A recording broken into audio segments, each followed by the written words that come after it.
pertemuan kita yang kedua membahas tentang seruling Jalaluddin Rumi. Kira-kira sebulan yang lalu kalau saya tidak salah waktunya, di atas itu kita mengadakan nyanyian sufi. Mungkin ada bapak dan ibu yang hadir, ada juga yang tidak hadir. Kebetulan pada bagian yang terakhir dari penampilan para seniman dari Padang itu ditampilkan sebuah nyanyian yang disebut dengan nyanyian Latif kalau saya tidak salah. Dan Pak Harmonis ingin menampilkannya lebih dulu. Tarian sufi yang dimaksud, meskipun saya lupa lagi apakah digunakan seruling waktu itu atau tidak. Di dalam hadis yang beredar di kalangan ahli fikih, seruling itu adalah nyanyiannya setan, nyanyiannya iblis. Ismail Syayatin, seruling itu nyanyiannya iblis. Dan bukan hanya seruling yang didiskreditkan, banyak tempat seperti tempat favoritnya iblis itu kamar mandi. Hadisnya panjang. Lalu pembicaraannya iblis itu dusta. Dan yang terakhir yang paling menyakitkan buat hati ibu-ibu, mainannya iblis itu perempuan kan bisa, karena hadis itu sangat berwatak maskulin, menguntungkan kaum laki-laki. Nah, berdasarkan hadis yang populer di kalangan ahli fikih itu, seruling itu adalah nyanyiannya iblis. Jadi kita akan mendengarkan ini nyanyian iblis.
Polres PSI Padang menampilkan salah satu nyanyian sufi yang mereka ambil dari tradisi daerah mereka masing-masing.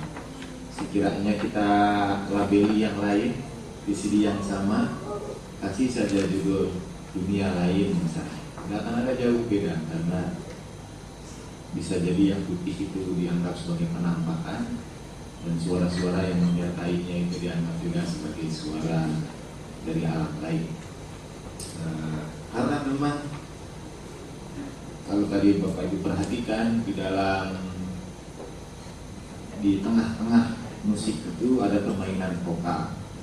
Itu yang membuat musik sufi sama hampir di setiap daerah. Jadi naik turunnya vokal, lengkingan-lengkingan, jeritan-jeritan, musik Qawwali di Pakistan, dalam nyanyian Rumi juga, tarian Rumi yang di Konya, itu ada jeritan-jeritan tertentu ketika orang itu melepaskan.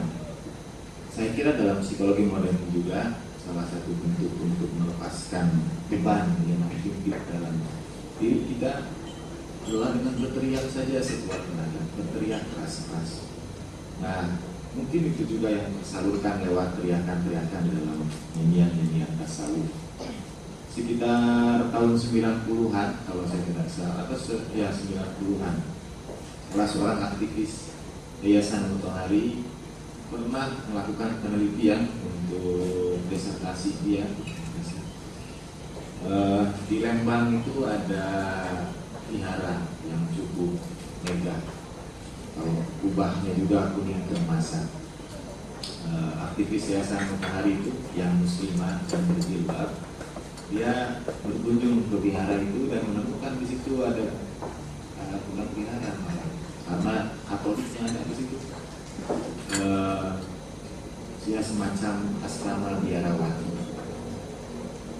Pada malam-malam tertentu, biarawati itu biasa berputar sama seperti nyanyian atau seperti tarian Rumi. Mereka berputar kemudian berzikir dengan zikir dalam keyakinan mereka. Dan kadang-kadang katanya zikir itu bisa sampai pada tahap ketika kekuatan fisik sudah tidak lagi jadi ukuran.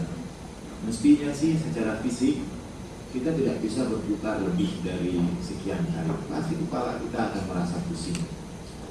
Kecuali anak saya kira yang sudah punya bakat jadi sufi sejak kecil. Dia senang berputar-putar dan ajaibnya tidak merasa pusing sama sekali. Saya yang mengikutinya yang sering terpaksa istirahat lebih dahulu. Nah, para biarawati di Lembang itu pun berputar-putar begitu rupa dan mencapai kenikmatan tertentu dalam ibadah mereka. Tapi yang lebih menakjubkan dari itu semua, kawan saya itu karena sebagai tugas dia, bagian dari tugas dia meneliti kelompok itu dan mendokumentasikannya. Dahulu belum ada kamera digital, pakai kamera yang biasa saja, di foto para pemain yang sedang berputar-putar menari itu, para biarawati di sebuah asrama biarawati di Lembang. Dan ketika dicetak foto itu ajaib, tidak satu pun dari biarawati itu yang kelihatan. Bapak dan Ibu boleh percaya atau tidak, tapi saya pun tahu dari kawan saya itu dan saya tidak menyaksikan langsung. Sampai saya bilang, mungkin kamu bermimpi. Saya selalu guyomi kawan saya yang punya karomah macam-macam. Mungkin itu dilihat di alam mimpi kali. Enggak, saya menyaksikan sendiri. Coba mana saksinya, saya bilang. Dia memang tidak bawa kawannya, jadi tidak bisa membawa seorang saksi yang mengatakan dia mengambil gambar-gambar. Mungkin ngambilnya gambar kosong saja, saya bilang. Meskipun dalam hati saya menduga boleh jadi kawan saya itu ada benar. Jadi biarawati itu beribadah pada Tuhan begitu rupa. Ketika kamera itu mengambil foto mereka, mungkin alamnya sudah lain, di dalam kamera itu tidak kelihatan. Nah, dari cerita tentang biarawati yang menari sampai tidak kelihatan itu, saya ingin masuk pada bagian materi tentang seruling Rumi, kegaiban, dan rindu. Di dalam undangan yang dibagikan oleh Pak Harmonis, di situ diterjemahkan 18 bait dari puisi Jalaluddin Rumi yang dikumpulkan dalam Masnawi Maknawi. Itu bait-bait yang paling awal. Dan dalam bait yang paling awal itu Jalaluddin Rumi itu menulis dalam bahasa Persia. Bahasa Persia sekarang ini adalah bahasa yang setelah Islam masuk 60% kosakatanya menggunakan kosakata bahasa Arab. Hanya 40% lagi yang tersisa. Tapi Jalaluddin Rumi menulis buku Masnawi Maknawi ini ada sekitar ribuan bait puisi yang 90% lebih bahkan menggunakan kata-kata Persia. Jadi tidak menggunakan bahasa Arab sama sekali di dalamnya. Nah, pada bagian yang pertama dia cerita tentang seruling, dan bagi Rumi seruling adalah perumpamaan kita semua. Seperti lagu yang dilantunkan seruling biasanya lirik. Dulu saya kira zaman Rumi, Jalaluddin Rumi belum kenal musik dangdut, yang mengubah seruling itu dari musik yang lirik ke musik yang ringan-ringan. Dan kata Rumi, senandung lirik itu dilantunkan seruling karena dia tercabut dari rumpun bambunya. Dia dipisahkan dari asalnya. Mestinya setiap orang yang dipisahkan dari asalnya menjerit seperti seruling, melantunkan lagu kerinduan, ingin kembali lagi ke tempat asal dia. Dan bagi Rumi, kita semua itu seruling Rumi itu. Kita tercerabut dari asal kita. Kita terpisahkan dari tempat awal kita, yaitu Allah Subhanahu wa Ta'ala. Ketika saya mendengarkan lagu-lagu yang populer, misalnya lagu Dewa atau bahkan lagu-lagu populer Inggris sekalipun, kadang-kadang saya menangkap mungkin orang itu baca buku-buku tasawuf atau hanya saya saja yang menghubungkan itu dengan tradisi-tradisi di dalam tasawuf. Misalnya ketika dalam salah satu lagu Dewa ada bait yang berbunyi, dan saya tidak pandai menyanyikannya, Ustaz Miftah yang ini yang melantunkannya.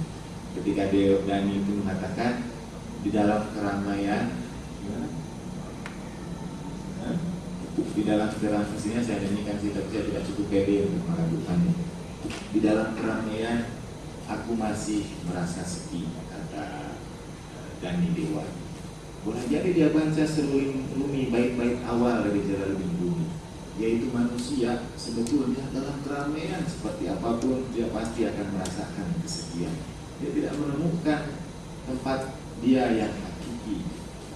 Saya pernah punya kawan ketika kita diskusi masalah kebahagiaan, orang Amerika, kawan saya itu, lalu kata dia, buat saya sih kebahagiaan adalah menemukan tempat where you truly belong, di mana kamu itu betul-betul memang di situ tempat kamu. Lalu saya tanya, bagaimana kita bisa tahu tempat ini adalah tempat kita yang sesungguhnya? Kecuali kita tahu itu setelah kita mengembalikan pertanyaan-pertanyaan itu pada nilai-nilai agama. Jadi menurut Rumi, kita seumpama seruling bambu yang dipisahkan dari rumpunnya, kemudian melantunkan lagu-lagu kesedihan.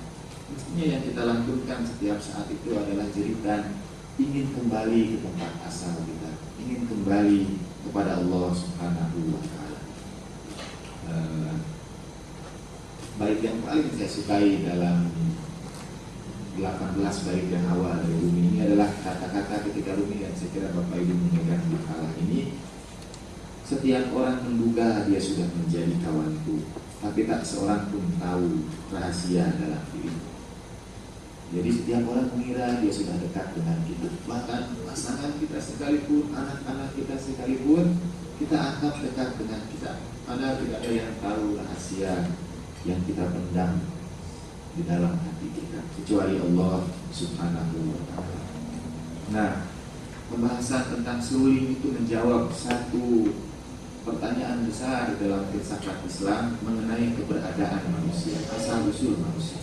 Selalu dalam filsafat manapun dibahas tentang dari manakah kita ini, untuk apa kita berada di dunia ini, dan kemana kita akan berjalan. Itu selalu dalam agama apapun, dalam kepercayaan apapun, pertanyaan itu selalu disampaikan. Kawan saya yang dari Papua itu punya lagu katanya yang digunakan oleh orang-orang Papua Papua untuk meninabobokan keluarganya, meninabobokan anak bayinya. Dan dalam lagu meninabobokan anak bayinya itu, kata-kata yang dilantunkan oleh ibunya, oleh orang tuanya adalah bahwa mereka berasal dari keturunan orang yang datang dengan perahu dan mendarat di puncak yang tinggi. Dan ya Wijaya-Wijaya mungkin kalau kita terjemahkan lagu itu. Tapi kata dia, nanti satu saat hiduplah kamu, berbahagialah bersama keluargamu. Nanti satu saat akan datang lagi perahu yang sama, dan kamu akan dijemput oleh orang yang datang dari perahu itu. Ketika saat itu datang, naiklah kamu ke dalam perahu. Itu kata orang Papua, nyanyian yang biasa dilantunkan mereka untuk meninabobokan anak-anak itu. Ketika saya dengar itu dari kawan saya orang Papua, buat saya dalam benak saya timbul pertanyaan, boleh jadi memang seperti itu dulu orang Papua. Kalau kita lihat karakteristik orang Papua mungkin berbeda dengan kebanyakan daerah yang dekat dengan dia. Jadi tidak sama dengan orang Jawa, tidak sama dengan orang Sumatera, misalnya. Punya keunikan tersendiri dan boleh jadi mungkin karena dalam Islam juga cerita tentang perahu Nabi Nuh mendarat itu banyak juga versinya, dan tidak hanya di satu tempat Nabi Nuh itu mendarat. Nabi Nuh itu mendarat di banyak tempat, kemudian di setiap tempat itu dia turunkan anak-anaknya untuk mengembangkan keluarganya, beranak pinak, berkembang biak di situ, meneruskan kehidupan umat manusia dan disebarkan. Jadi mungkin di antara salah satu perhentian Nabi Nuh itu adalah di Papua, ada lagi yang mengatakan di Turki, ada lagi yang mengatakan di Soviet dan sebagainya. Malah dalam Discovery Channel itu pernah ada ekspedisi untuk mencari bekas-bekas perahu Nabi Nuh dan berakhir di daerah sekitar Rusia juga Turki. Nah, orang Papua juga, karena setiap orang pasti bertanya tentang keberadaan diri dia. Dari mana kita tiba-tiba datang saja di dunia ini, tidak pernah dikompromikan, tidak pernah diajak berunding, tahu-tahu kita hadir di dunia. Bukan saja tahu-tahu hadir di dunia, tahu-tahu kita diberikan beban, diberikan kewajiban. Sehingga Islam membelani kita sebagai mukallaf, orang yang dibebani, orang yang terbebani, orang yang punya kewajiban. Sudah kita punya kewajiban, kita ditakut-takuti juga. Kalau tidak menjalankan kewajiban itu, ini siksa neraka yang sangat pedih. Itu jawaban agama selama ini kepada kita. Berbuat baiklah kamu. Sambil Al-Quran memberitakan kita berbuat baik, Al-Quran juga menakut-nakuti kita. Bukan saja menakut-nakuti balasan akan perbuatan buruk, Al-Quran menakut-nakuti bahwa kuota untuk orang yang terselamatkan itu sangat sedikit, apalagi untuk umat yang di akhir zaman. Wa qalilun minal akhirin dalam surat Al-Waqiah. Sedikit sekali yang akan terselamatkan itu dari orang-orang yang hidup pada akhir zaman. Atau qalilun min ibadiyasy syakur, sangat sedikit sekali hamba itu yang bersyukur, kata Allah Ta'ala. Jadi kalau melihat peluang itu, menurut saya, kalau saya tanya jujur Bapak dan Ibu, lebih besar mana peluang kita untuk masuk surga atau masuk neraka? Saya akan menjawab untuk saya pribadi, kayaknya lebih besar yang kedua. Kalau lihat amalan-amalan saya, bagaimana saya membuang-buang waktu, tidak memanfaatkannya di jalan Allah Ta'ala misalnya. Karena waktu yang dibuang percuma, kata salah seorang cucu Rasulullah Shallallahu Alaihi Wasallam, nikmat yang tidak disyukuri sama dengan dosa yang tidak diampuni. Dan untuk itu saja kita sudah punya banyak dosa. Tidak bisa kita hitung kurangnya rasa syukur kita kepada Allah Ta'ala. Dan nikmat yang tidak disyukuri itu sama dengan dosa yang tidak diampuni. Nah, sampai kata Sayyidina Ali, kalau nanti semua orang pada hari kiamat datang kepada Allah Ta'ala, mempersembahkan seluruh amal ibadahnya dan beranggapan dia berhak masuk surga, lalu Allah Ta'ala hanya tanya kepada dia satu hal saja. Pertanyaan itu akan menggugurkan semua pahala dia dan memasukkan dia ke neraka. Pertanyaannya adalah, bagaimana dulu kamu bersyukur terhadap nikmatku, kata Allah Ta'ala. Itu akan, saya yakin akan pernah bisa kita jawab. Karena jangankan mensyukuri nikmatnya, menghitung nikmatnya saja kita sudah tidak mampu. Dan itu disebut disebutkan dalam Al-Quran, wa in ta'idu nikmatallahi la tuhsuha. Kalau kamu mau menghitung nikmat Allah, kamu tidak akan pernah mampu, kata Al-Quran. Jadi bagaimana kita mau bersyukur terhadap nikmat Tuhan itu, kalau nikmatnya saja kita sudah lupa, apalagi mensyukurinya. Dan kata Sayyidina Ali, satu pertanyaan itu cukup. Satu pertanyaan dari Allah Ta'ala itu cukup pada kita untuk memasukkan kita ke neraka, karena seluruh pahala kita itu kalah oleh kecilnya rasa syukur kita kepada Allah Subhanahu wa Ta'ala. Jadi kalau lihat seperti itu, kita sudah lahir diciptakan tanpa kompromi, tak pernah tahu sebelumnya, lalu dibebani jadi mukallaf, ditakut-takuti lagi kalau tidak menjalankan kewajiban yang baik, kamu akan masuk neraka. Pertanyaan saya adalah, apakah kita memilih untuk jadi mukallaf yang peluangnya lebih besar masuk neraka, atau memilih untuk tidak pernah dilahirkan sama sekali dan tidak punya kewajiban itu, tidak punya peluang masuk surga, juga tidak punya jelas kesempatan masuk neraka. Kalau yang ini lagi lebih populer lagi, yang dari Freddie Mercury dari Queen. Mohon maaf kalau di dalam kuliah tasawuf ini kadang-kadang ada masuk lagu pop atau lagu rock di dalamnya. Saya menyesuaikan dengan jiwa moderator yang masih muda. I wish I had never been born at all. Seandainya kata dia sih, dia berpikir ada baiknya kali kalau dia tidak pernah dilahirkan sama sekali. Mungkin itu jawaban orang yang mencari pertanyaan dalam dirinya, kemudian melihat berbagai macam hal, dan dia tidak bisa memperoleh jawaban yang menerangkan hatinya. Saya jadi ingat, saya ingin mohon maaf kepada mungkin ada di antara bapak dan ibu yang pernah SMS saya berkenaan dengan pertemuan yang lalu, tapi SMS itu belum sempat saya balas karena sejak pertemuan yang lalu sampai kira-kira 2 hari yang lalu, handphone saya itu hanya bisa menerima SMS saja. Jadi baru aktif lagi sekitar 2 hari yang lalu. Mudah-mudahan yang bertanya itu tidak sampai pada keputusasaan.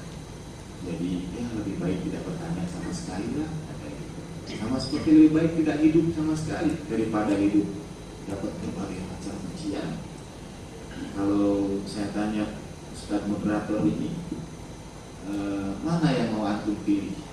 Lebih baik tidak dilahirkan sama sekali sehingga jelas tidak akan masuk neraka, atau seperti sekarang ini kita punya kewajiban dan kewajibannya juga berat kita lakukan, dinyakut-nakuti dengan siksa neraka. Untuk pilih yang mana? Yang mau dilahirkan? Waduh, berat juga. Mungkin bisa jadi seperti itu, sama seperti Freddie Mercury, dia memilih untuk tidak dilahirkan sama sekali, kecuali dia lebih dulu. Bagi dia, jawaban keberadaan kita itu sama seperti karena Rumi ingin mempermudah pemahaman kita. Kita ini tercerabut dari asal kita. Orang mikir itu abstrak, bagaimana kita menyampaikan malah tercabut dari asalnya? Lalu kata Rumi, mirip seruling yang diambil dari rumpun bambu. Begitu juga kita semua, kita diambil dari rumpun bambu kita. Lalu untuk apa? Mengapa kita diambil dari rumpun bambu kita? Itu pertanyaan yang kedua. Jadi pertanyaan sebelumnya adalah dari mana kita berasal? Jawaban agama yang biasanya adalah dari Allah Subhanahu wa Ta'ala. Itu pasti dari Allah Subhanahu wa Ta'ala. Sampai saya sering tanyakan kepada juga anak-anak bahari, pernah saya tanya, menurut kalian apakah Tuhan yang memerlukan kita atau kita yang memerlukan dia?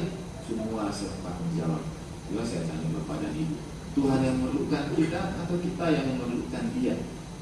Pasti jawaban agama selama ini adalah kita yang memerlukan dia, kita yang memerlukan Allah Subhanahu wa Ta'ala, kita yang membutuhkan dia, kita lemah. Biasanya konsep agama dimulai dari situ. Ketika orang sampai pada satu titik mengalami ketidakberdayaan yang total, lalu dia sadar ada zat yang lebih sempurna dari dia, yang bisa menutupi kekurangan dia, yang bisa memenuhi keinginan dia, dan agama menyebut zat itu dengan Tuhan. Kalau para filsuf barat sering menggunakan kata yang rada sinis, ya agama mengkambing hitamkan Tuhan untuk semua permasalahan yang tidak mampu dipecahkan oleh manusia. Jadi untuk masalah yang tidak bisa dipecahkan manusia, sudah dikambing hitamkan, kata para filsuf. Nah, Rumi tidak seperti itu. Dia justru mengambil jawaban kita semua berasal dari Allah Subhanahu wa Ta'ala, dalam pengertian kalau kita balik lagi pada soal apakah Tuhan memerlukan kita atau kita memerlukan Dia. Biasanya kalau dalam diskusi sama anak-anak mahasiswa, saya mempertahankan preposisi bahwa Tuhan yang memerlukan kita dan bukan sebaliknya. Terus saya ditanya, mana dalilnya? Kita lah yang memerlukan Tuhan, bukan sebaliknya. Saya akan mengatakan dalil bahwa Tuhan membutuhkan kita adalah keberadaan kita sendiri. Bukankah Tuhan itu maha sempurna? Begitu menurut agama. Tuhan maha sempurna, maha kuasa atas segala sesuatu.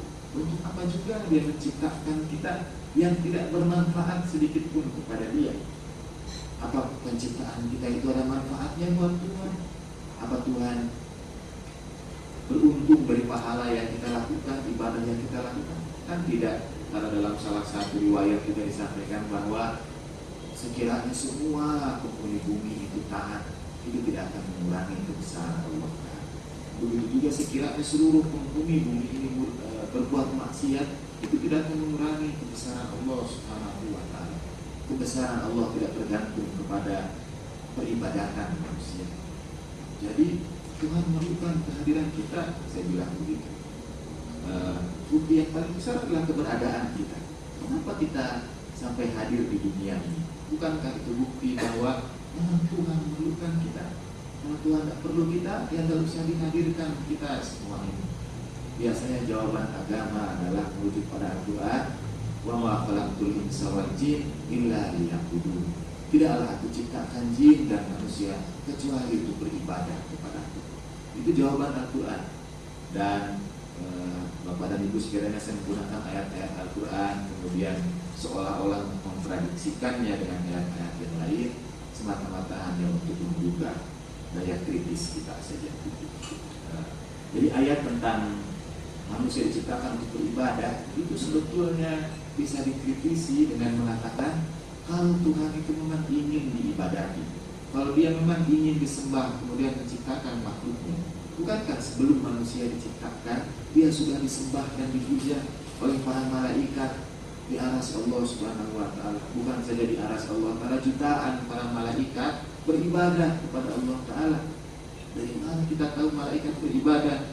Dalam surat Al-Baqarah yang bercerita tentang penciptaan Nabi Adam, ketika Allah Ta'ala ingin inni ja'ilun fil ardi khalifah, Aku akan ciptakan khalifah di muka bumi.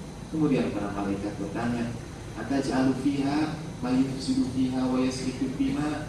Apakah Engkau akan ciptakan di dalamnya yang menumpahkan darah dan berbuat kerusakan?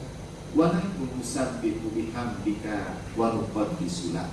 Padahal kami ini menyembah Engkau, nusabbihu, kami menyucikanmu, memujimu, mengagungkanmu, nusabbihu bihamdika wa nuqaddisu lak, dan mengkuduskanmu.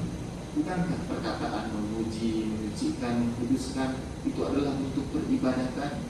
Dan menurut saya ibadah para malaikat di aras Allah Ta'ala jauh lebih indah dari ibadah manusia. Jadi kalau Tuhan semata-mata menciptakan kita hanya untuk beribadah saja, bukankah selama ini sebelum manusia diciptakan, sebelum Nabi Adam diciptakan, para malaikat sudah menyembah Allah Ta'ala, para malaikat sudah beribadah kepada Allah Ta'ala. Iblis yang tidak mau sujud kepada Adam juga ikut sujud kepada Allah Ta'ala, beribadah kepada Allah Ta'ala. Dan iblis itu fafasaqa fakana minal jin, kata Al-Quran. Iblis itu termasuk dari kelompok jin. Jadi iblis juga beribadah kepada Allah Ta'ala karena dia termasuk kelompok jin. Malaikat juga beribadah kepada Allah Ta'ala. Bahkan kita sering diajari bahwa malaikat itu diciptakan dari cahaya dan mereka tidak mungkin berbuat dosa. Jadi ibadahnya sudah sangat sempurna, ibadah para malaikat itu. Lalu untuk apa keberadaan kita? Untuk apa manusia diciptakan Allah Subhanahu wa Ta'ala? Kalau yang dimaksudkan dengan ibadah, wa ma khalaqtul insa wal jinna illa liya'budun, seperti yang kita maksud selama ini. Imam Fakhrul Razi ketika menafsirkan ayat surah Al-Qadar yang menceritakan izin Allah Ta'ala kepada para malaikat untuk turun ke bumi, Kata Imam Fakhrul Razi, karena para malaikat melihat ada dua amalan di muka bumi yang tidak bisa dilakukan makhluk lain. Menurut hadis dari Nabi. Jadi kalau di bumi ada yang sujud, di langit juga ada malaikat yang kerjanya hanya sujud saja kepada Allah Ta'ala. Kalau di bumi ada yang berzikir, di langit juga ada malaikat yang kerjanya hanya zikir saja kepada Allah Ta'ala. Ibadah dia hanya zikir, yang lain ibadahnya hanya sujud, yang lain ibadahnya berputar di aras Allah Subhanahu wa Ta'ala. Dan para malaikat itu sudah menjalankan ibadah sekian ribu, sekian juta tahun lamanya, jauh sebelum penciptaan manusia. Lalu untuk apa manusia diciptakan kalau tujuan penciptaan itu adalah beribadah kepada Allah Subhanahu wa Ta'ala? Balik lagi kepada seruling bumi, kegaiban, dan itu yang jadi tema kita pada malam hari. Kalau kata Rumi, manusia itu seumpama seruling, dia tercerabut dari rumpun bambunya dan melantunkan lagu kesedihan. Bagi dia, lagu kesedihan itulah fitrah kita. Dalam fitrah kita itu, dalam lubuk hati kita yang paling dalam ada kerinduan untuk kembali kepada tempat asal kita. Tapi setiap orang kebingungan, apa yang dimaksudkan dengan tempat asal? Karena itulah Tuhan turunkan ini jawaban untuk agama. Tuhan turunkan para nabi, para rasul untuk menunjukkan tempat asal manusia. Nah, sebelum menunjukkan tempat asal, kalau tadi pertanyaan itu mungkin juga menghantui ibu dan bapak-bapak. Jadi kalau begitu untuk apa manusia diciptakan? Kemudian apakah Tuhan memerlukan kita atau kita yang memerlukan Dia? Dan menurut saya sampai saat ini hanya diskusi saja bahwa Tuhanlah yang memerlukan kita, karena itu kita diciptakan. Kalau Tuhan tak perlu, untuk apa menciptakan kita? Karena menurut agama Tuhan tidak mungkin menciptakan sesuatu yang tidak ada manfaatnya.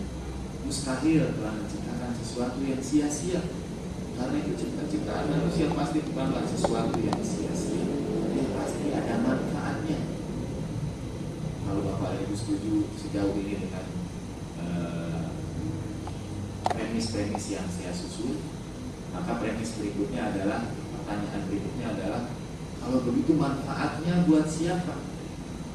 Kalau Tuhan tidak mungkin menciptakan sesuatu yang sia-sia, sama dengan Tuhan menciptakan sesuatu pasti harus bermanfaat, maka pertanyaan berikutnya adalah, bermanfaat bagi siapa? Kalau pertanyaannya bermanfaat bagi makhluk yang diciptakan, ya, itu bertentangan dengan sifat-sifat Allah Subhanahu wa Ta'ala. Untuk apa Dia menciptakan sesuatu yang bermanfaat hanya untuk makhluk itu saja? Jadi katanya hanya untuk otak-atik kita. Kalau Tuhan menciptakan manusia sebagai sesuatu yang bermanfaat buat Dia, buat Allah Subhanahu wa Ta'ala. Jadi kita ada manfaatnya untuk Tuhan. Dan kadang-kadang saya guyonkan ke posisi itu sebetulnya baru koma, baru setengah. Itu baru koma, karena langkah berikutnya adalah kalau Tuhan lah yang memerlukan kita, lantas untuk apa kita menjalankan seluruh peribadatan? Nanti bisa lebih rumit lagi. Nah, dulu juga saya cari-cari jawaban dari 3 pertanyaan yang paling tua dalam sejarah manusia. Dari mana manusia berasal, untuk apa dia diciptakan, untuk apa dia hidup di dunia, dan kemana kemudian dia akan melangkah. Jadi ada jawaban yang diberikan agama, ada jawaban yang diberikan filsafat. Di antara jawaban yang diberikan agama adalah jawaban yang diberikan oleh tasawuf. Tasawuf seringkali diawali dengan buku-buku tasawuf, mukadimah biasanya diawali dengan hadis kursi ketika Allah Ta'ala berfirman, kuntu kanzan makhfiyan. Aku ini perbendaharaan yang tersembunyi ke Allah. Aku ini sesuatu yang berharga tapi tersembunyi. Fa'ahbabtu an u'raf. Aku ingin diketahui, aku mencintai supaya aku diketahui oleh selainku, kata Allah Ta'ala. Maka aku ciptakan makhluk, fa'khalaqtul khalqa likai u'raf. Aku ciptakan makhluk supaya aku diketahui. Hadis yang singkat itu juga sampai ada satu buku ratusan halaman yang membahasnya. Karena pelik juga apa maksudnya Tuhan itu tersembunyi, Apa maksudnya Tuhan itu ingin diketahui? Apa maksudnya Tuhan menciptakan makhluk supaya dia diketahui? Salah seorang penulis buku itu ada juga yang pertanyakan, walaupun kata dia mungkin itulah yang dimaksudkan, bahwa pada satu titik akal kita tidak bisa mencernanya. Mungkinkah akal kita itu beranggapan bahwa pernah pada saat ketika belum ada apapun yang diciptakan dan yang ada itu hanya Allah Subhanahu wa Ta'ala saja? Apakah pernah ada satu saat, satu waktu ketika tidak ada yang lainnya kecuali yang ada itu hanya Allah Ta'ala saja? Tapi pertanyaan ini akan segera dibantah oleh pernyataan yang mengatakan Tuhan tidak mengenal waktu, Tuhan tidak mengenal tempat, Tuhan tidak mengenal saat. Tidak mungkinlah ada saat ketika yang ada itu hanya Tuhan saja. Jadi memang menarik kalau kita mengkaji. Biasanya di dalam filsafat Islam itu disebut dengan falsafat wujud, filsafat tentang keberadaan. Dan bisa beradu argumentasi filosofi yang satu dengan filosofi yang lain. Menarik juga kalau kita baca masing-masing pendapat mereka. Nah, saya lebih cenderung menenangkan diri saya dengan mengatakan, yang menyimpulkan sendiri saja dari bacaan-bacaan kemudian hadis itu, bahwa buat saya bukan pernah ada saat bahwa Allah Ta'ala itu ada dan yang lain tidak ada. Tapi buat saya memang yang ada itu hanya Allah Subhanahu wa Ta'ala. Yang wujud itu hanya Allah. La ilaha illallah buat saya adalah bukan saja la ilaha, tidak ada Tuhan selain Allah, tapi la ma'buda illallah, tidak ada yang disembah kecuali Allah. La mahbuba illallah. Dulu pengajian miskat kita biasanya diawali dengan lagu itu dari Ustaz Abu Ali. La ma'buda illallah, tidak ada yang layak disembah kecuali Allah. La mahbuba illallah, tidak ada yang layak dicintai kecuali Allah. Dan la ma'buda illallah, la mahbuba illallah, la mawjuda illallah, tidak ada yang wujud kecuali Allah Subhanahu wa Ta'ala. Tidak ada yang ada itu kecuali Allah Subhanahu wa Ta'ala. Dan itulah makna tauhid. Tauhid itu artinya mengesahkan. Salah satu kata mengesahkan adalah bahwa Tuhan itu satu, bukan pengertian setelah itu ada 2, 3, 4 dan sebagainya. Tuhan itu memang hanya satu, dan yang ada itu hanya Tuhan saja. Sehingga hal-hal lain ketika menafsirkan perkataan dia yang membuat dia dieksekusi, anal haq, akulah haq. Kemudian dia mengatakan untuk mempermudah janganlah dulu sampai pada kata akulah haq, tapi katakanlah bahwa aku adalah bagian dari Tuhan. Kita semua ini adalah bagian dari wujud yang jauh lebih besar, lebih sempurna, yaitu Allah Subhanahu wa Ta'ala. Itu kata Al-Khalaj. Kalau orang mengatakan aku Tuhan, dia bisa dimusyrikkan, dikafirkan seperti yang terjadi pada Al-Khalaj. Tapi kalau kembali lagi kepada konsep bahwa yang ada itu memang hanya Tuhan saja. Kita ini sebetulnya tidak ada. Kita ini wujud dalam filsafat disebut dengan wujud yang relatif, mungkin wujud, mungkinan. Jadi wujud kita itu ada, tapi kita dibandingkan dengan sesuatu yang lain. Kalau itu terkesan rumit, Suprawardi mempermudahnya dengan mengibaratkan lilin. Bagi Suprawardi, lilin itu terang benderang di malam hari. Dia terang di malam hari. Tapi ketika di siang hari, apakah Bapak Ibu bisa membedakan mana cahaya lilin dan mana cahaya matahari?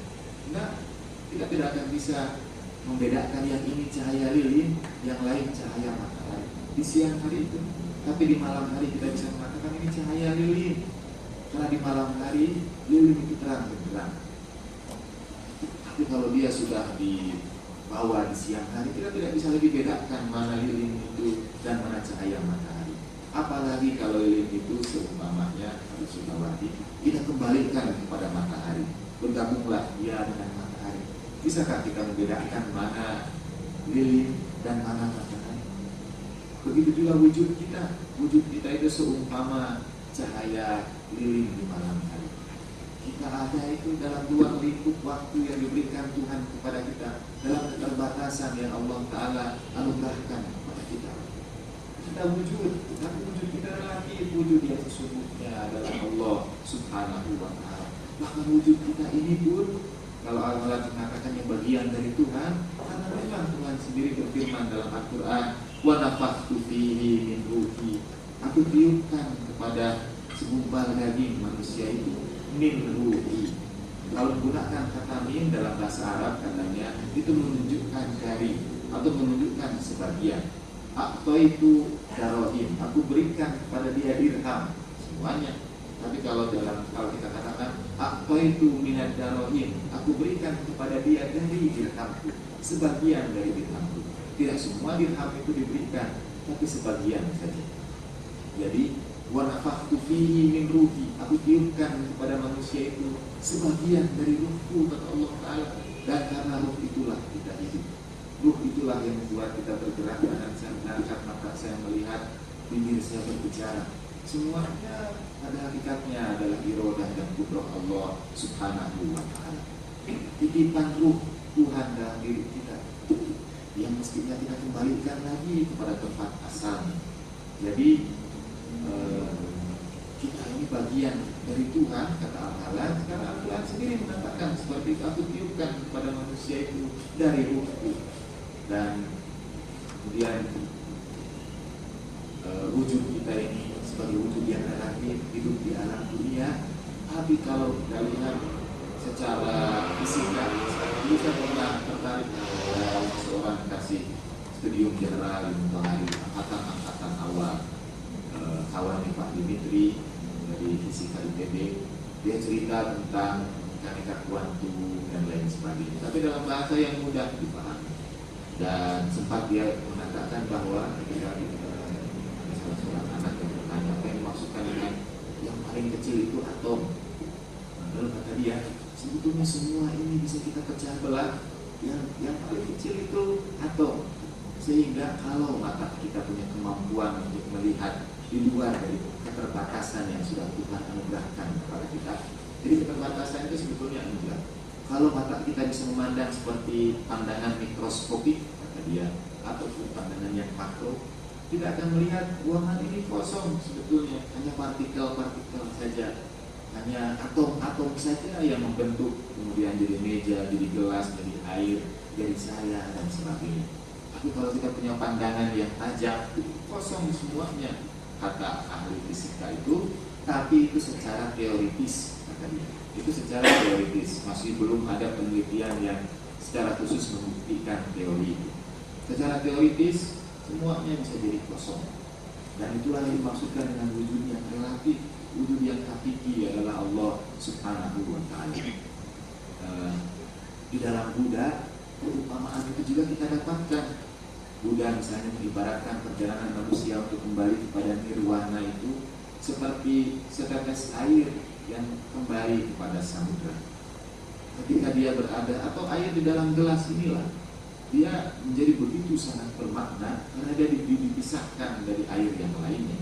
Tapi kalau gelas air ini saya bawa, kemudian saya tuangkan ke dalam lautan, apakah kita bisa membedakan mana air gelas saya yang tadi dan mana air lautan? Tidak, karena semuanya sudah menyatu di dalam lautan. Begitu juga ketika seorang hamba kembali kepada Allah Subhanahu wa Ta'ala dalam keadaan yang suci, dalam keadaan yang bersih, kembali dia sama seperti, katakanlah untuk mempermudah bahasa, bergabungnya air itu dengan lautan. Dia bergabung dengan Allah Subhanahu wa Ta'ala. Dia kembali kepada Allah Ta'ala. Dan itulah kenikmatan yang paling abadi. Ketika salah seorang sahabat, Imam Ja'far Shadiq, beliau dulu dari Imam Malik, tanya sama namanya Hisham bin Hakam. Ada orang Yahudi tanya sama Hisham, bagaimana kenikmatan di surga? Lalu Hisham menceritakan ayat-ayat Al-Quran, wautu bihi mutasyabihat, diberikan buah-buahan, ada sungai mengalir di bawah, sungai dari madu, susu dan sebagainya. Kata Yahudi itu, apakah ditanyakan menikmati itu saja? Karena bagi saya kenikmatan di dunia apapun juga pada akhirnya akan berujung dalam kejenuhan. Kita akan bosan juga menikmati yang itu juga. Tapi di surga itu kita bisa minta yang lainnya lagi, kata Isa. Kalau buah yang satu habis, kita minta yang lainnya. Bahkan buah dalam tangan-tangan kita saja, kita baru mengangankannya, Tuhan sudah menciptakannya. Kita ke Yahudi itu, kalau itu pun seperti itu, apakah kita di surga hanya akan jadi makan saja, minum saja, atau kenikmatan apa lagi di surga itu? Kata dia, mungkin Pak, dan saya bisa bayangkan, kata Yahudi, karena orang hidup di surga khalidina fiha abada, abadi. Kita bisa bayangkan, Bapak Ibu bisa bayangkan sekarang kalau kita hidup di surga, makan saja, minum saja. Saya kira orang yang sampai usia 70-80 tahun juga makin lama makanan itu makin dikurangi. Karena dia bosan juga memilih-milih berbagai macam makanan, mungkin mencoba, karena itu ada puasa. Saya selalu beranggapan jeda itu sebetulnya adalah waktu supaya Tuhan menunjukkan nikmat yang lebih besar. Dari mana kita tahu nikmatnya terang? Setelah ada gelap. Dari mana kita tahu nikmatnya kenyang? Setelah lapar. Ini kita bayangkan sekian lamanya, berabad-abad kita menikmati itu dan itu saja di surga.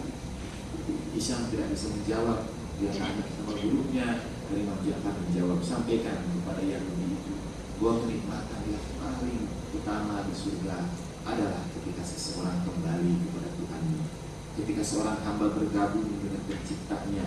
Di situ dia mengalami kenikmatan. Bayangkan oleh Bapak dan Ibu bergabung dengan zat yang tiada akhir, dengan zat yang wal awwal wal akhir wal zahir wal batin.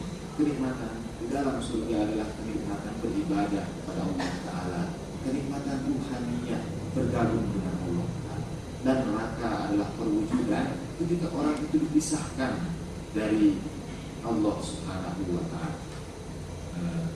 Seperti perumpamaan kita sekarang ini, kita dipisahkan dari rumpun bambu kita, kalau kata Jalaluddin. Jadi di dalam pembahasan tentang asal usul manusia itu, dari mana kita diciptakan, saya menenangkan diri saya dengan jawaban bahwa kita semua tercipta bukan karena Tuhan membutuhkan kita. Misalnya jelas itu, mungkin Bapak Ibu tadi masih kebingungan. Saya temukan jawabannya, ya ini sih perenungan saya saja dan sangat besar kemungkinan saya keliru. Tapi saya mencermati dulu itu orang tua di kampung mengajarkan sifat-sifat Allah Ta'ala dalam bentuk lagu kepada anak-anak, yaitu Allah wujud, idam bako, mukhalafatu lil hawadithi, qaimun binafsihi, wahdaniyatun rafirodah. Sampai 20 itu sifat Allah Ta'ala. Dulu dilantunkan sebagai lagu orang tua pada anaknya. Saya kira makin lama, makin kesini, makin kurang lagu itu dilantunkan. Sifat-sifat Allah Ta'ala, Allah wujud, idam bako. Dan ketika saya mulai terusik dengan pertanyaan-pertanyaan filosofis seperti itu, kemudian saya cermati lagu Allah wujud tidak vakum. Yang pertama adalah zat itu namanya Allah, disebutkan Allah. Apa syarat Allah? Dia wujud, dan artinya yang lain itu tidak ada, hanya Dia yang wujud itu. Dan wujud Dia harus kidam. Kidam itu artinya dari awal. Dalam kalau kita ada ukuran waktu, Allah Ta'ala itu kidam. Dia tidak mengenal waktu. Wujudnya wujud yang hakiki, yang mutlak. Kemudian bako, kekal selama-lamanya. Kidam dan bako itu mengisyaratkan kepada kita keterbatasan wujud kita. Dan wujud yang terbatas artinya wujud yang relatif. Kan kita hanya wujud saja di dunia, kemudian kita meninggal, kita belum tahu apa yang terjadi kepada kita. Sementara Tuhan itu kidam dan bako. Tapi pada saat yang sama kidam dan bakoknya Tuhan itu mukhalafatul hawadisi. Bagi Dia tidak ada yang baru. Bagi Tuhan itu tidak ada yang baru. Hawadis itu ada sesuatu yang baru. Artinya segala sesuatu ilmunya sudah ada pada Allah Ta'ala.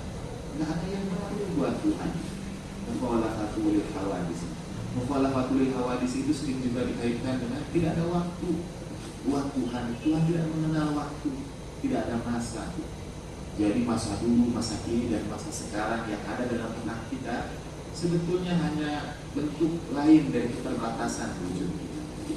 mungkin dalam wujud yang lain atau dalam alam yang lain, semua alam itu menyatu sih sebetulnya, karena mukhalafatuhil hawadits. Semestinya tidak ada yang baru.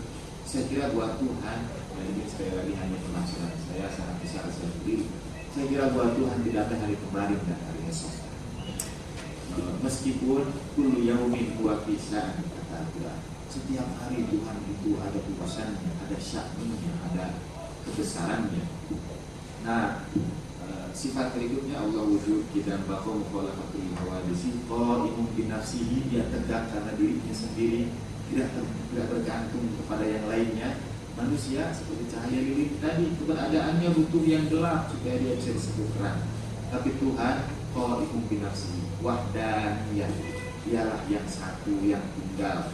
Dan yang disebutnya itu wahdaniyah, bukan wahid atau ahad. Artinya itu sifat yang satu. Kemudian qudrah, dia memiliki kekuasaan, iradah, dan dia memiliki kehendak.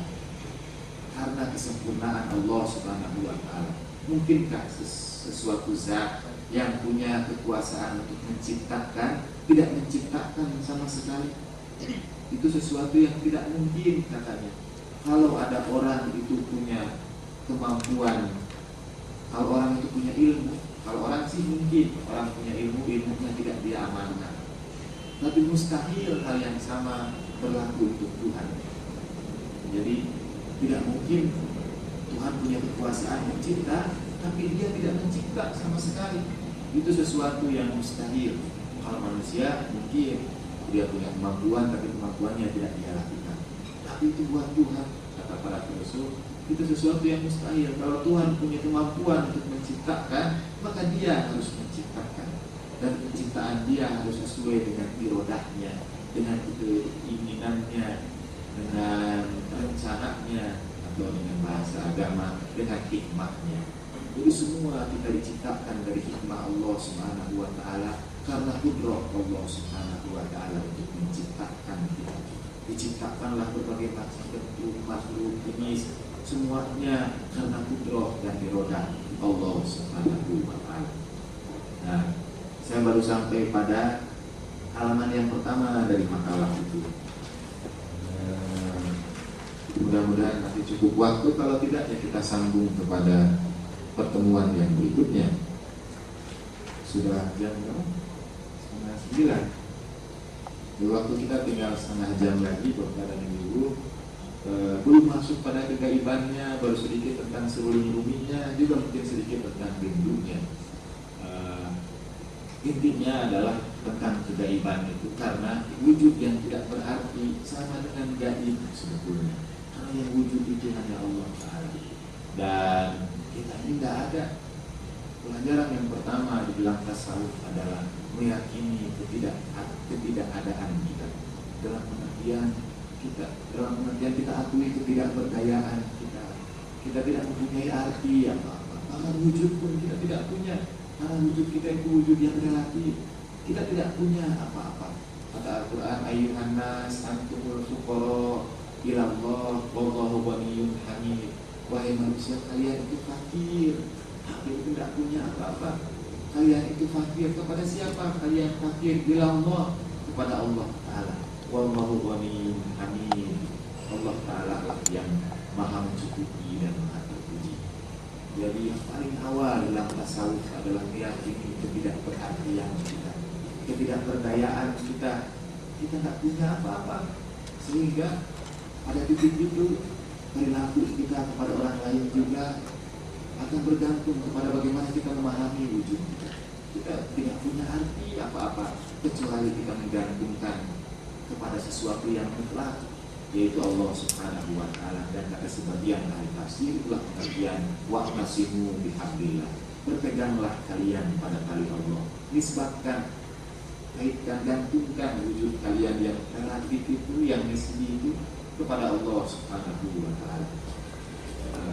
Karena kita sebetulnya gaib. Dan misalnya di dalam Adul Mansur dari Jalaluddin Asyuti, kemudian Imam Fakhrul Razi dalam tafsir Al-Kabir, ketika menjelaskan ayat tentang, dari penafsiran sufistik, artinya penafsiran yang lain juga bisa kita gunakan. Dalam ayat awal surat Al-Baqarah, Alif Lam Mim, Dzalikal kitabul la raiba fihi hudan lil muttaqin. Inilah Alkitab yang tidak ada keraguan dalamnya, petunjuk bagi orang-orang yang bertakwa. Kemudian disebutkan ciri-ciri yang bertakwa itu, yu'minuna bil ghaib. Ciri yang pertama itu beriman kepada yang gaib. Nah, pertanyaannya adalah, dan itu sekali lagi bisa kita tafsirkan, yang gaib itu Allah Ta'ala, karena tidak bisa kita saksikan. Yang gaib itu malaikat. Kalau penafsiran sofistiknya, karena gaib itu sering dipertentangkan dengan syahadat, alimul ghaibi was syahadah. Nah, dalam penafsiran sofistik itu ditanyakan apa yang dimaksudkan dengan yang gaib. Apakah yang gaib itu artinya sesuatu yang tidak bisa kita lihat? Apakah itu definisi gaib? Maka buat saya, apa yang ada di balik tembok itu gaib, karena tidak bisa saya lihat meskipun ada wujudnya. Kalau pengertian gaib itu sesuatu yang tidak bisa kita lihat, maka kemudian kata orang surga dan neraka itu sesuatu yang gaib. Tapi sebagian dalam hadis kita bisa cerita tentang Nabi Idris yang diangkat Allah Ta'ala ke langit dan dia melihat surga, atau Nabi SAW sendiri ketika beliau Mi'raj melihat surga dan neraka. Jadi tidak gaib buat para nabi dan orang-orang soleh misalnya. Kalau begitu para malaikat tidak bisa disaksikan oleh kita, itu yang gaib. Para malaikat pun ternyata tidak gaib, karena dalam peperangan misalnya ada bantuan-bantuan tertentu disaksikan oleh para sahabat, atau suatu saat ada laki-laki datang menemui Nabi, wajahnya bersih bercahaya, kemudian setelah dia kembali Nabi mengatakan, ya karena itu barusan Jibril dalam bentuk manusia, mewujudkan dirinya dalam bentuk manusia. Jadi bisa dilihat juga oleh para sahabat. Kalau begitu yang gaib itu Allah Subhanahu wa Ta'ala. Kalau kata yang gaib itu artinya tidak bisa dilihat, maka Al-Quran sendiri mengatakan, fa'ainama tuwallu wujuhakum fatamma wajhullah. Kemanapun kamu palingkan wajah kamu, di sana ada wajah Allah. Jadi kemanapun kita lihat kiri dan kanan kita, di situ ada wajah Allah Ta'ala. Dalam gelas ini wajah Allah Ta'ala, handphone saya wajah Allah Ta'ala. Kemanapun mata kita lihat, di sana ada wajah Allah Ta'ala. Kalau begitu apa yang maksudnya dengan yang gaib? Nabi, kata Imam Al-Qurtubi, itu gaib, dan beliau menafsirkan ayat kedua surat Al-Baqarah itu dengan bahwa setiap salam dalam sholat kita, dalam tahiyat kita mengucapkan Assalamualaikum ayyuhan nabiyyu warahmatullahi wabarakatuh. Kemudian dia kutip yang ada dalam makalah, saya Bapak Ibu bisa baca, ketika Nabi bertanya kepada para sahabatnya, maukah kalian aku kabarkan ayyul khalqi ahjabu imanan? Dan itu ada dalam tafsir Abdul Mansur juga tafsir Al-Kabir. Maukah kalian aku tunjukkan makhluk yang imannya paling menakjubkan? Kata para sahabat, para malaikat, ya Rasulullah. Lalu Nabi menjawab, bagaimana mungkin para malaikat tidak beriman padahal mereka berada di samping arsy Tuhan? Kira-kira kata Nabi, terlaluan kalau malaikat sampai tidak beriman padahal mereka menyaksikan keagungan Allah Ta'ala. Itu bahasa saya. Lalu kata para sahabat, kalau begitu para nabi ya Rasulullah yang imannya paling menakjubkan.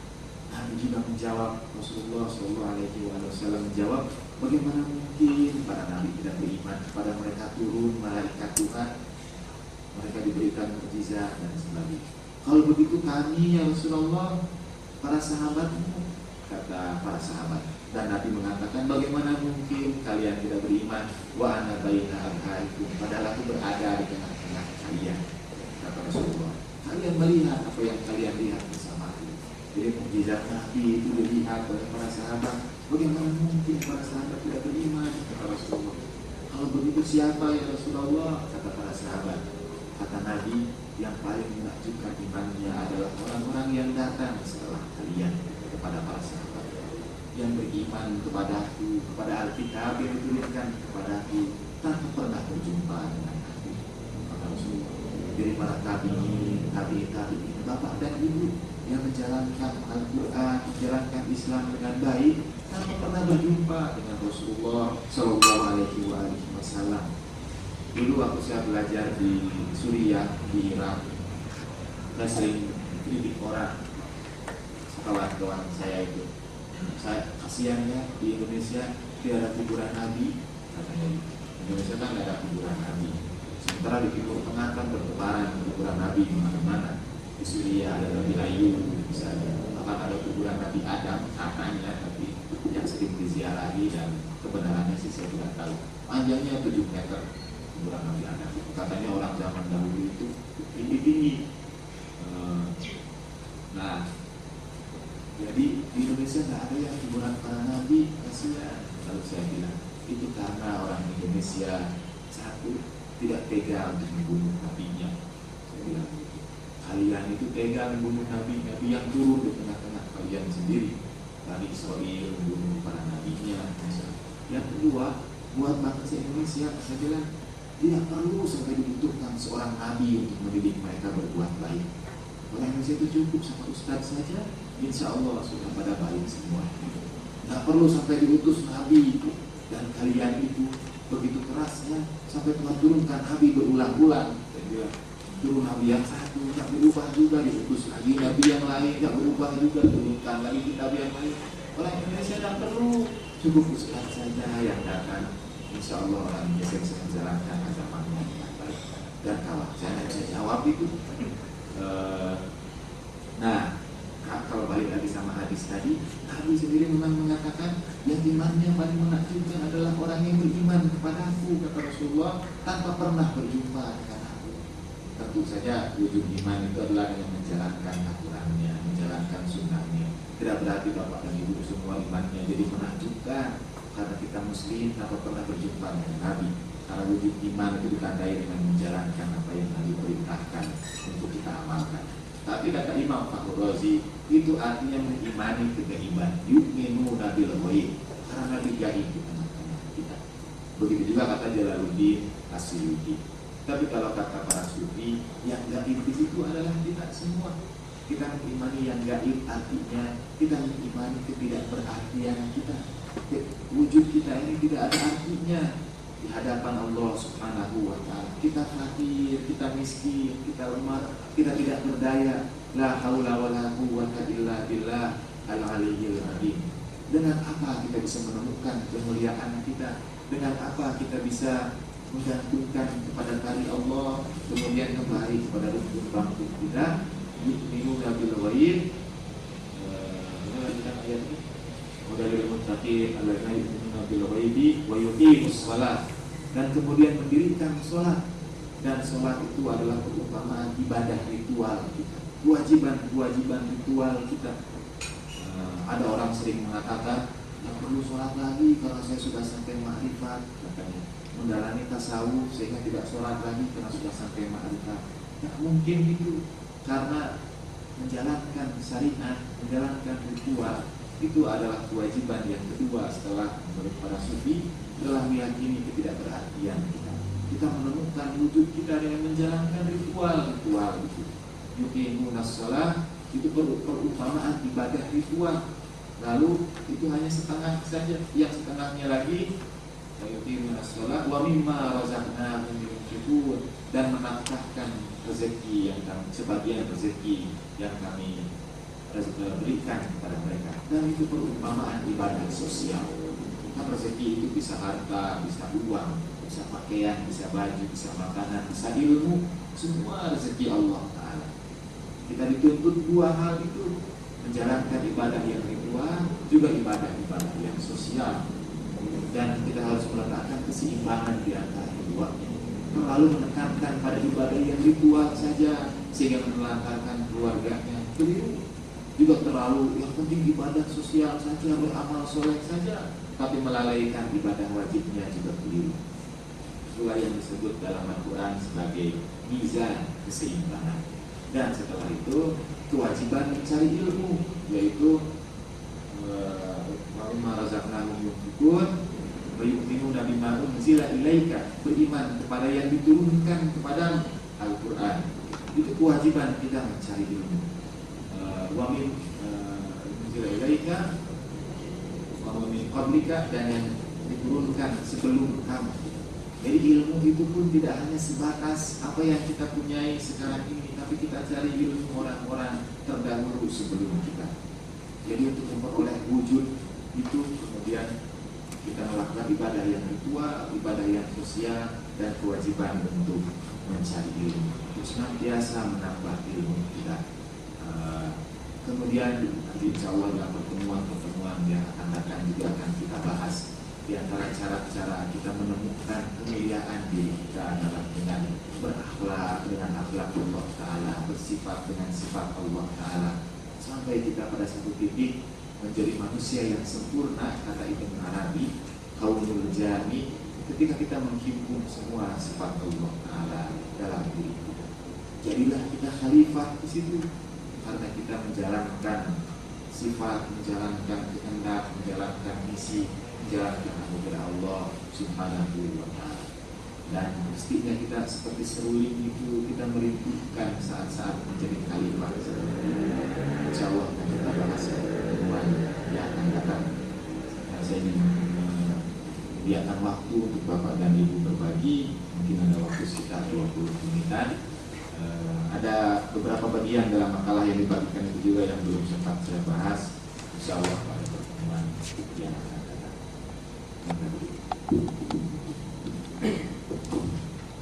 Itu tadi pengamatan dari Ustaz Miftah tentang selingkuh, kebaikan dan rindu. Kita adalah seorang yang akan kembali pada penghulu sejati. Kita akan kembali kepada Allah, dan kita dengan mengimani yang baik berikutnya ini bahwa kita adalah lemah, dan itu kita terus sholat dan beriman kepada Allah. Selanjutnya kita akan diskusi untuk yang pertama ini adalah 4 orang penanya. Silakan. Ya Bapak. Lagi. Langsung aja Pak. Assalamualaikum warahmatullahi wabarakatuh.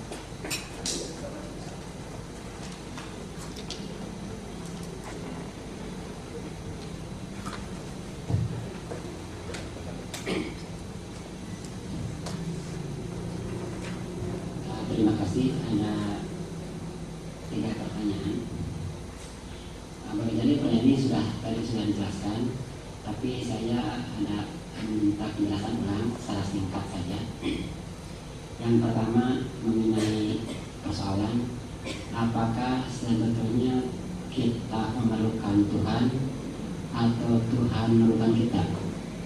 Tadi diungkapkan bahwa Al-Quran menyebutkan sebetulnya kita yang memerlukan Tuhan, tapi dalam konteks di sini sebenarnya Tuhan memerlukan kita. Nah, supaya lebih jelas, ini gimana mengkompromikan konsep tersebut? Tadi saya jelaskan, tapi saya ingin menjelaskan secara singkat. Yang kedua, kita ini kata Rumi seumpama seruling bambu yang tercerabut dari rumputnya. Kita diambil dari rumput, semacam rumput bambu yang kelihatan di bumi.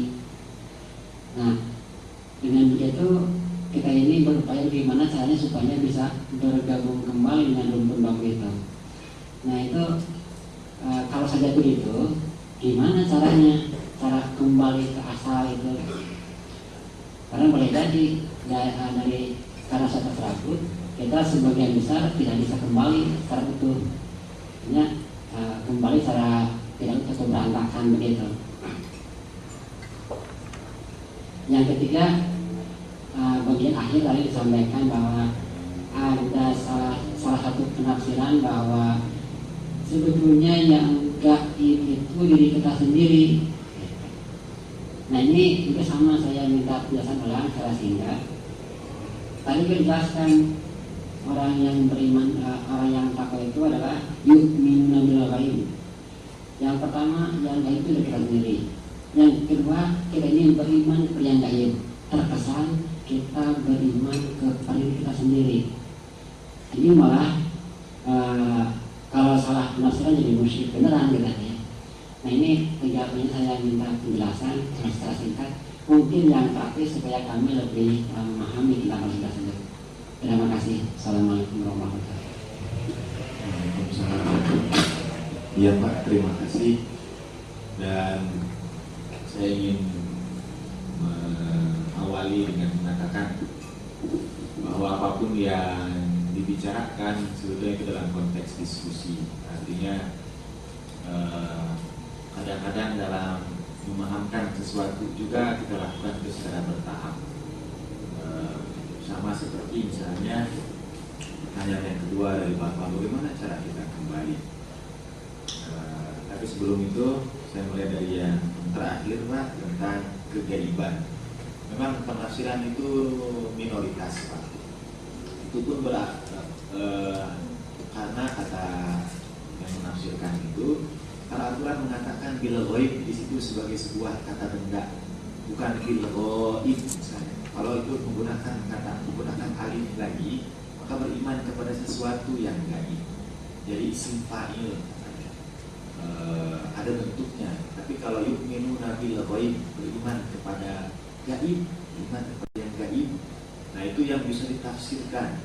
Di antara anugerah di satu sisi dan musibah di sisi yang lain adalah bahwa Al-Quran itu sekarang sangat multi tafsir. Satu ayat yang sama bisa dipandang dari berbagai macam sisi. Dari sisi ilmu, dari sisi tasawuf seperti ini, dari sisi bahasa seperti itu. Sehingga berbagai tafsir itu melakukan pendekatan. Apakah mau pendekatan tematik, pendekatan sofistik, pendekatan lewat hadis, dan lain sebagainya. Itulah fungsi Nabi sebetulnya dulu. Nabi itu adalah penafsir Al-Quran yang mutlak. Jadi kalau orang berbeda pendapat tentang ayat Al-Quran seperti yang terjadi pada Khalifah Umar ketika bertanya wafatihah wa abba, tidak tahu maksud kata abba di situ, berbeda pendapat dengan sahabat yang lain, kata yang lain abba di sini maksudnya itu sama Ammar bin Yasir kalau saya tidak salah. Mereka berbeda pendapat lalu kembali kepada Nabi. Dan Nabi sampaikan, Nabi jelaskan. Jadi beruntung dulu di zaman Rasulullah orang beda tafsir tentang ayat Al-Quran kembali kepada Nabi. Tapi sekarang kita mau kembali kepada siapa ketika orang berbeda tafsir tentang ayat Al-Quran? Nah, kita sih mungkin mengambil hikmah dari semua tafsir itu dan mencari, kalau saya Pak, mencari yang baiknya saja dari setiap tafsir itu untuk yang bermanfaat buat kita. Jadi saya menganut asas manfaat. Asal tafsir itu bermanfaat untuk kebaikan diri saya, kebaikan umat keseluruhan, saya kira tafsir itu bisa kita terima. Termasuk tafsir yang minoritas ini yang mengatakan tentang yang gaib, bukan mengimani diri kita, bukan jadi mengimani diri kita, tapi kita meyakini bahwa diri kita itu tidak punya arti apa-apa. Bukan gaib, sekali lagi tergantung definisi gaibnya. Tentu kita juga tetap mendefinisikan yang gaib itu sebagaimana definisi yang mayoritas, yaitu Allah Ta'ala, para malaikat, jin. Kalau jin gaib ada banyak juga orang bisa lihat jin. Sekali lagi bergantung pada definisi yang gaib. Tentunya kan kepercayaan kita terhadap definisi itu akan berdampak pada apa yang kita perbuat setelah itu. Kalau kita beriman pada yang gaib bahwa Allah Ta'ala termasuk malaikat kiri dan kanan kita itu gaib. Tapi kalau kita mengimaninya dengan keimanan yang sesungguhnya, mestinya kita merasa tidak bebas kemanapun kita pergi. Karena kita merasa diawasi dimanapun juga, pada saat sendirian sekalipun. Seperti cerita Khalifah juga kalau saya tidak salah. Atau ada seorang guru yang menyuruh anaknya untuk menyembelih ayam di tempat yang tidak diketahui oleh siapapun. Masing-masing menyembelih, ketika dikumpulkan lagi, saya menyembelih di sini, dan ada orang yang tahu, semua menceritakan tempat masing-masing. Tapi ada satu anak yang tidak menyembelih ayamnya itu, hanya sama gurunya. Kenapa tidak kamu sembelih ayam itu? Karena kemanapun aku sembelih selalu ada yang melihatku. Dia, siapa? Kata anak itu, kata gurunya, kata anak itu Allah Subhanahu wa Ta'ala. Kemudian biasanya dongeng itu kalau di pesantren disampaikan untuk menunjukkan dimanapun kita berada Tuhan mengawasi kita. Tapi kan keimanan kita kepada Tuhan yang gaib yang mengawasi kita ternyata tidak menghalangi kita untuk berbuat dosa. Tetap saja kita berbuat dosa meskipun kita tahu Tuhan itu menyaksikan kita. Apakah itu artinya iman kepada yang gaib? Misalnya. Jadi kita melihat juga mestinya iman pada yang gaib, Tuhan yang gaib itu yang membuat perilaku kita terkendali. Begitu juga penafsiran sufistik itu ada manfaatnya juga, saya kira.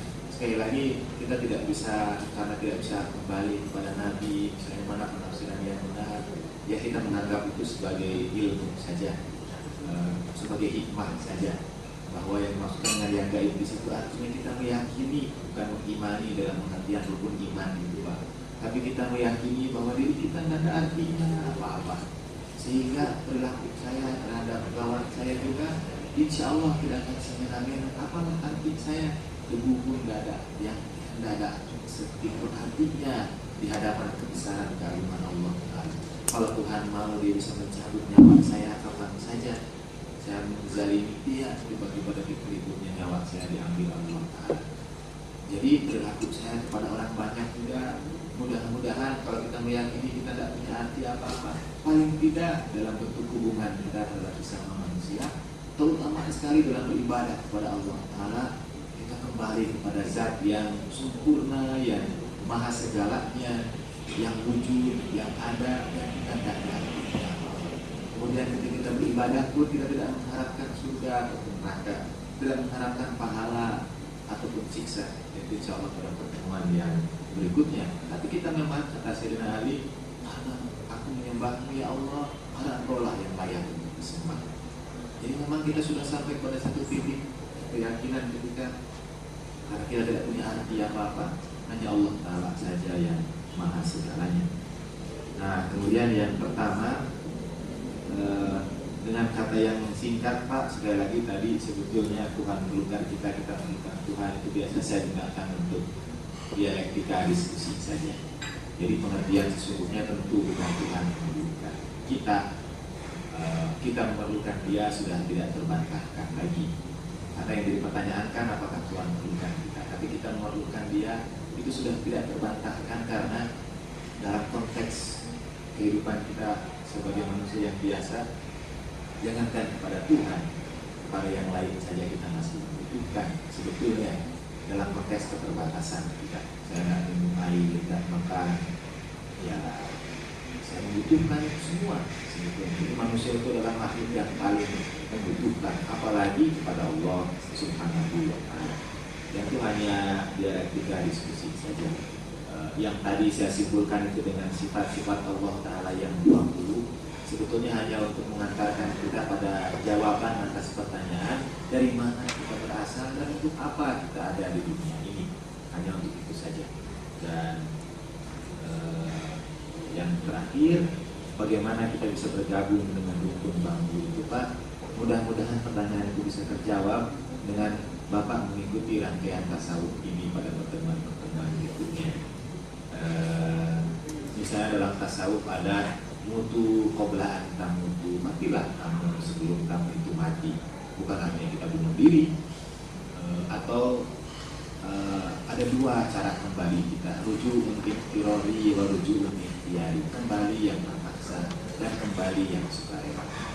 Kembali yang terpaksa mau tidak mau pasti semua kita akan kembali Pak.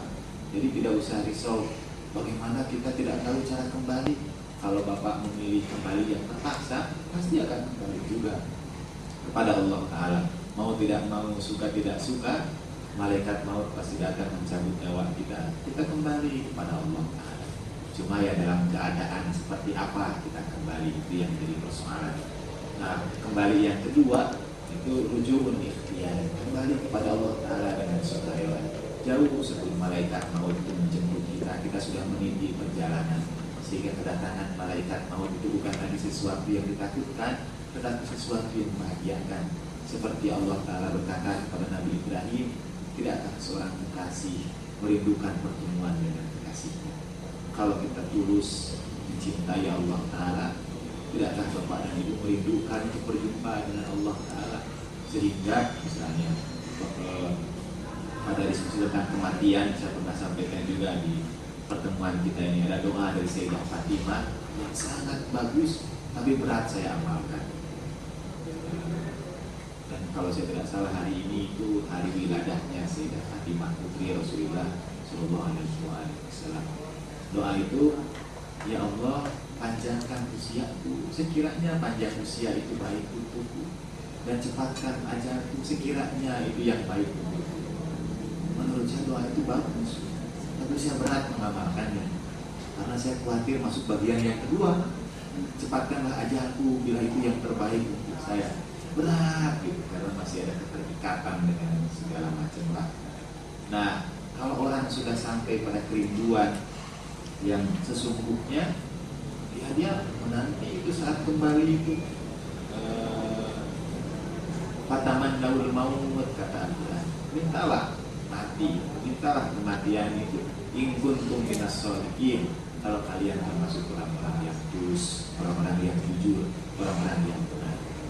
Jadi kalau dalam hadis qudsi Allah Ta'ala kepada Nabi Musa, dusta dia yang mencintaiku, dusta dia yang mengatakan mencintaiku, tetapi ketika bintang itu bercahaya di langit, dia tenggelam di atas kehangatan selimutnya.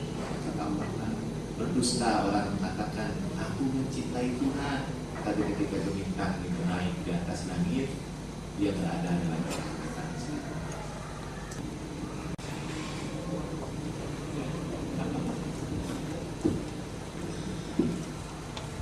Assalamualaikum Ustaz. Tadi Ustaz mengatakan bahwa segala sesuatu yang ada itu sebetulnya tidak ada, dan segala sesuatu yang tidak ada sebetulnya ada. Nah, sependek yang saya ketahui yang pakir ini, dalam hukum segala sesuatu yang ada tidak mungkin bisa di waktu yang sama dikatakan tidak ada, dan sebaliknya segala sesuatu yang tidak ada dalam waktu yang sama bisa dikatakan tidak ada. Jadi mohon penjelasannya lagi Ustaz. Terima kasih. Assalamualaikum warahmatullahi wabarakatuh. Terima kasih kembali. Waalaikumsalam. Sebelum saya memberikan penjelasan, saya ingin dijelaskan lagi pertanyaan yang tadi. Gimana untuk saya jelaskan?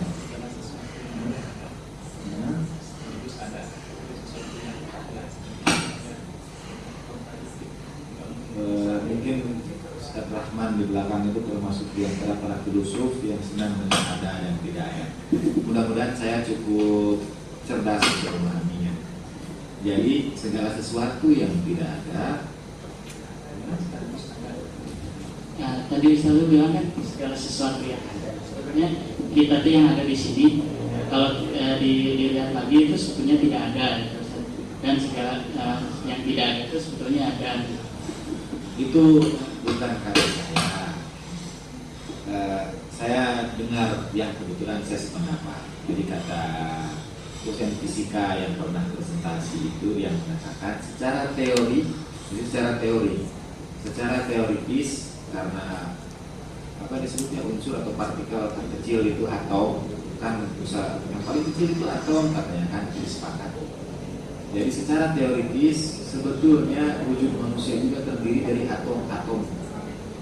Air ini juga terdiri dari atom-atom. Nah, kata ahli fisika itu, dosen fisika itu, kalau kita punya pandangan mikroskopik, melihat segala sesuatu itu dengan ketajaman penglihatan, seperti kita melihat mikroskop. Kalau kita melihat air, ini kan bening seperti biasa. Coba kita lihat dengan menggunakan mikroskop, pasti tidak sejernih, tidak sebening yang kita duga. Paling tidak ada molekul-molekul di situ yang bisa kita saksikan. Nah, kata dosen fisika itu, secara teoritis sebetulnya semua wujud itu kosong, dalam pengertian kalau jadi terpecah-pecah lagi, saya terpecah dalam unsur-unsur, mungkin tulangnya pada saat yang pertama, dagingnya, darahnya. Tapi dilihat lebih jauh lagi, darah itu juga sebetulnya dari air itu juga terus sampai akhirnya pada titik yang paling kecil yang kata para ilmuwan disebut dengan atom. Ingat akan pertanyaan yang berasal dari dalam ini sudah selesai. Saya dapat menyimpulkan bahwa kita ada seruling bambu yang tercabut dari rumputnya. Jika suara keluar yang terdengar adalah kelihatan bulu dari isian bambu yang ingin kembali ke rumputnya semula. Bila kita ingin hidup sebagai bambu yang sejati, bila kita kembali ke tempat yang awal kita akan menjadi manusia lagi. Bila kita kembali kepada Allah, untuk kembali kepada Allah, bagaimana cara kita kembali kepada Allah? Bapak-bapak, ibu-ibu dapat mengikutinya pada diskusi yang akan datang. Sebagai penutup diskusi kita pada malam hari ini, kepada Ustaz kita untuk doa kembali.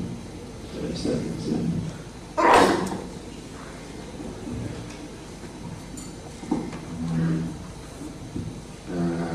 Akhirnya saja dengan doa, kita doakan orang tua kita yang masih hidup ataupun yang sudah meninggal dunia, keluarga kita, saudara-saudara kita, dari kerabat kita. Semoga Allah SWT senantiasa memberikan kepada mereka kemampuan untuk merasakan anugerah Allah Ta'ala yang indah. Al-Hadini ya Rabbi niyatin salihah ziyadatan bi salati Nabi Mustafa Rasulullah sallallahu alaihi wa alihi